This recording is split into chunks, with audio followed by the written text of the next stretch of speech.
My best friend and I were sitting at the back of the classroom, trying not to get noticed by our teacher as we whispered and giggled to each other. We had so much to catch up on. I hadn't seen her since Friday afternoon, and it was now Monday morning. I was listening to her telling me all about the party she had gone to on Saturday, when suddenly, someone caught my attention. Who is that? Who? Him, over there. No idea. Must be a new boy. He is so hot. Aw, Emma, have you got a crush? I didn't need to answer her. My blushes confirmed that I did have a crush. Why don't you go over and speak to him then? Even though it was totally out of character for me to do something like that, I took a deep breath and went over to introduce myself. Hi, I'm Emma. What's your name? Rick. Hi, Rick. So you must be new here then. Yeah, today is my first day. Say, do you want to have lunch with me today? I can show you around, introduce you to people. Thanks, that would be great. Cool. See you at the cafeteria. I went back and told my friend what had just happened. She was so excited for me. Now don't waste time. Make sure you get a date with him before someone else snaps him up. So that's what I did. I showed Rick around the school, introduced him to everyone, and then asked him if he wanted to go on a date with me. And guess what? He said yes! But before I go on, make sure you like and subscribe and hit that notification bell. If you do, I can guarantee you'll get a date with your crush too. Rick and I were inseparable pretty much from that moment on. We got on so well and he was such a good laugh. I felt really lucky to be dating him. It was almost the end of term and we had so many plans for the holidays. We were going to go for picnics at the beach and long walks in the countryside. But the thing I was looking forward to the most was going to the festival. It was held every year in June and it was always so much fun. Bands from all around the country would be there. When the day of the festival arrived, Nick asked me to meet him at the entrance so we could hang out together.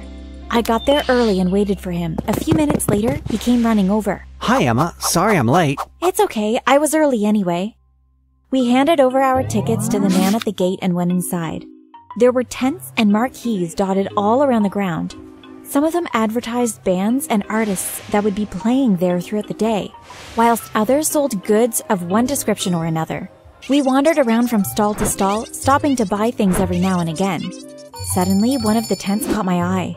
The Oracle, come and get your fortune told, read the banner outside. I'm going to go in there. Okay, I'll go and grab us some food and drinks. I'll meet you back here. I watched as Rick walked away and then I went inside the tent. As soon as I went inside, I instantly sensed the air of mystery. In the middle of the tent sat an old woman. She had a crystal ball in front of her and tarot cards were laid out on the table beside her. As I walked towards her, I was suddenly shocked to see an image of myself straight in front of me. Don't be silly, Emma, it's obviously a mirror. But then, the reflection in the mirror started to move on its own accord. I realized that it wasn't a mirror. It was another person and she looked exactly the same as me. Hi. This is weird, isn't it?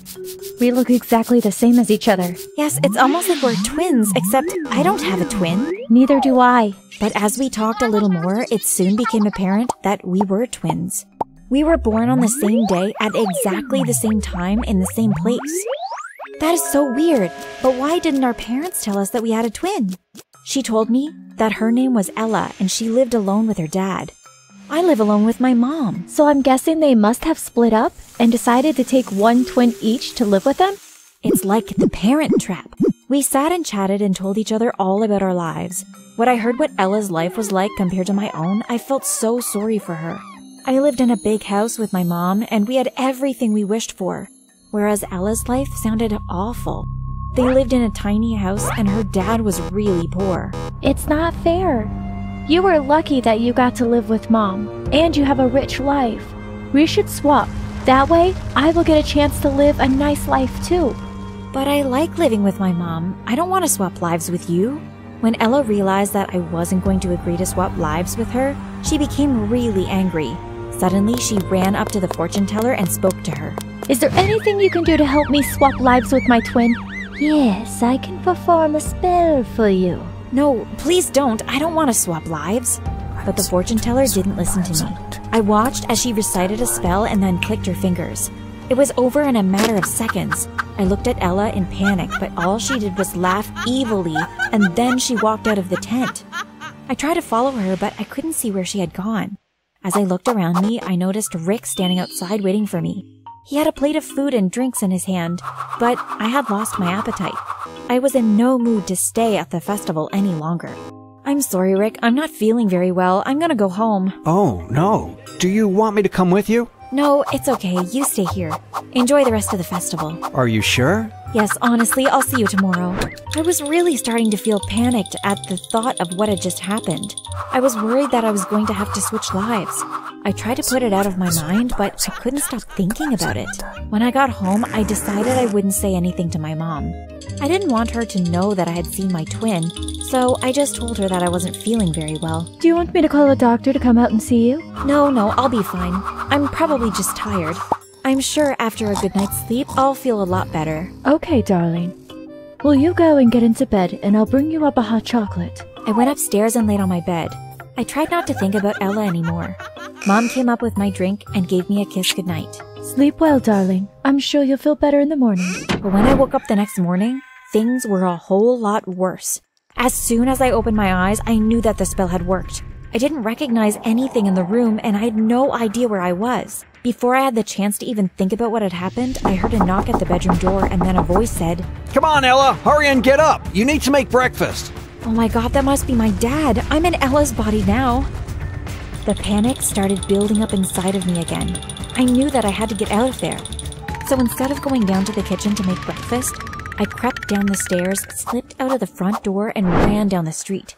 It was a really rough neighborhood, and I had never been in that part of town before, so I had no idea how to get home. I ran down the street to the left, but as soon as I turned the corner, I saw that I had reached a dead end. I turned around and ran back in the opposite direction. I just kept on going and going until eventually I started to recognize some of the buildings. I let out a sigh of relief. Thank God I know where I am now. It took me about half an hour more, but finally I reached my house. As soon as I got inside, I went straight to the kitchen where I knew my mom would be eating her breakfast. Sure enough, there she was, sitting at the kitchen table. My twin. When Mom saw me, her face fell in shock, and she let out a loud scream. Oh! Mom, I'm Emma. This is my twin sister. She has swapped her life with mine. I told my mom all about what had happened at the festival. She's lying, Mom. I'm Emma. I could see from Mom's face that she was torn. She didn't know which one of us to believe. I couldn't blame her after all. We were identical. How could she tell us apart? But then, without saying a word, Mom came over and gave me a hug. I was shocked. How did you know it was me? It's your birthmark on your elbow. I was totally confused then. But I thought Ella had switched bodies with me. Wouldn't that mean that she would be the one that would have the birthmark? Oh my god, are you that stupid? I didn't switch bodies with you. So what happened then? How did I end up in your house? I crept into your house and gave you a sedative. Once you were sedated, I kidnapped you and brought you to my own home. Once you were there, it was easy for me to swap clothes with you and come back to live here with Mom. I looked at Ella in shock. Then Mom spoke up. How could you do such a thing to your own twin sister? Ella burst into tears. I have had such a terrible life. Dad has no money and he makes me do everything for him.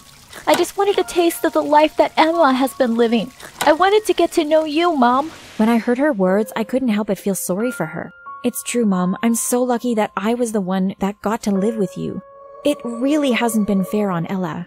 You're right, Emma. We have to find a way to make this right. I have an idea. How about if we take it in turns at living with Mom? 1 week in poverty and then 1 week in wealth. How does that sound to you? Ella looked so happy. Would you really do that for me? I can't believe it, especially after everything I have done. Of course I will do it. After all, I'm your sister, and that's the kind of things sisters do for each other. I'm honestly really grateful for your offer, but I can't let you do it. You have no idea how bad it is living at my house. Well, maybe I can think of a better solution. Ella and I both turned to see what Mom was going to say. How about if we go to the court and apply for Ella to come live with us? If I tell the courts about the terrible conditions she's living in and how badly her dad is treating her, then maybe they will give me custody of her too. Do you really think they will? Well, we won't know unless we try, will we? I will contact my lawyer. But before I do, I'm going to call your dad and let him know you are here with me. Ella looked scared when she heard that Mom was going to call him. He'll be so angry with me. He will make me come home or there won't be anyone to make him dinner. You just leave him to me. Mom picked up her phone and dialed his number. We listened as she told Dad exactly what she thought about him and how he had been treating Ella. When she put the phone down, she turned to us and smiled. I don't think you will be getting any more trouble from him. What did he say? He has agreed to let you come and live with us. To be honest, I don't think he was really bothered. Ella and I both screamed for joy. She ran over to put her arms around me. We hugged each other and jumped up and down in delight. I can't believe it! I get to live here with you and Mom! It's like all my dreams have come true! At that precise moment, Rick walked into the house. Hi, Emma. I'm just popping by to make sure you're okay. Rick froze. What's going on? We all laughed. Hi, Rick, I said. It's a long story. From that day on, we never heard again from her dad. I was so happy to have found my twin, and from the moment she moved in, it was like the final piece of our family puzzle had slipped into place.